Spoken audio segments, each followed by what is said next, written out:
Hello everyone. JEE mains और advance का एक बहुत ही इंपॉर्टेंट क्वेश्चन है जो कि बाइनोमियल थ्योरम का एक समेशन का। इस क्वेश्चन में 1 प्लस एक्स की पावर 10 है जिसके बाइनोमियल कोएफिशिएंट के बारे में बात हो रही है 10c 0 10c1 ऐसे करके। लेफ्ट में एक समेशन दे रखा है 1 times c1 3 into 2 times c2 5 into 3 times c3 ऐसे करके 10 टर्म्स और उसकी value alpha times 2 2 to the power 11 और ऐसे करके राइट हैंड साइड में c0 plus c1/2 plus c1/3 इसके बराबर। इस तरह के क्वेश्चन बहुत ही चांसेस हैं जेईई में आने के।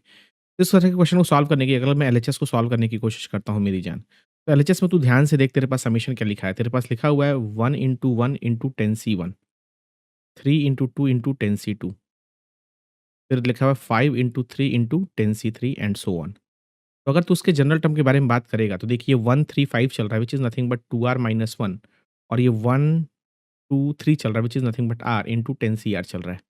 इसका समेशन चल रहा है राइट ना? Sigma r is equal to 1 से लेके 10 तक। इसको मैं अलग-अलग करने की कोशिश करता हूँ तो 2 times sigma r square 10cr आएगा minus sigma r into 10cr आएगा और r की वैल्यू 1 से लेके 10 तक आएगी, correct?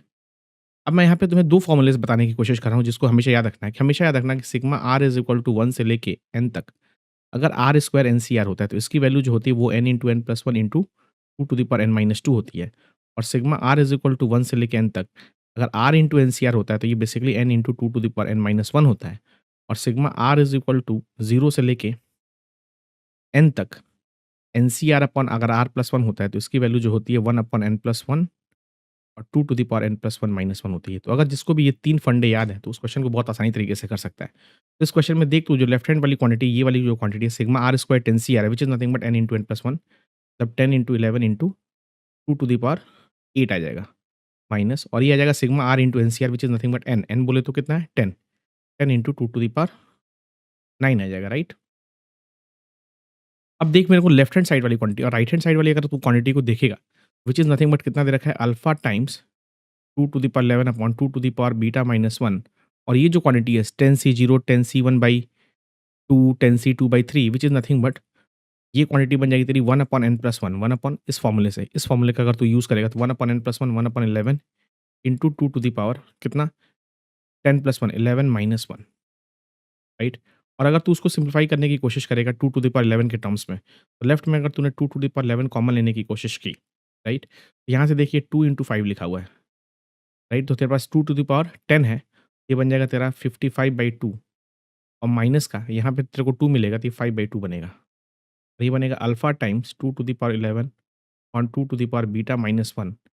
Into 1 upon 11 into 2 to the power 11 minus 1। अब ये देखिए कितना बनेगा 2 की पावर 11 तो कैंसिल हो गया। ये 55 माइनस 5 50/2 बोले तो 25 आ जाएगा which is nothing but how much alpha upon 2 to the power beta minus 1 into 1/11 into 2 to the power 11 minus 1। अब तू क्या कर यहाँ से इसको ऐसे लिख सकता है 25 इंटू 11 अपॉन 2 की power 11 minus 1 is equal to alpha upon 2 की पावर बीटा माइनस 1 और अगर तूने यहाँ से कंपेयर करने की कोशिश की तो अल्फा की वैल्यू आ जाएगी तेरी 25 इंटू 11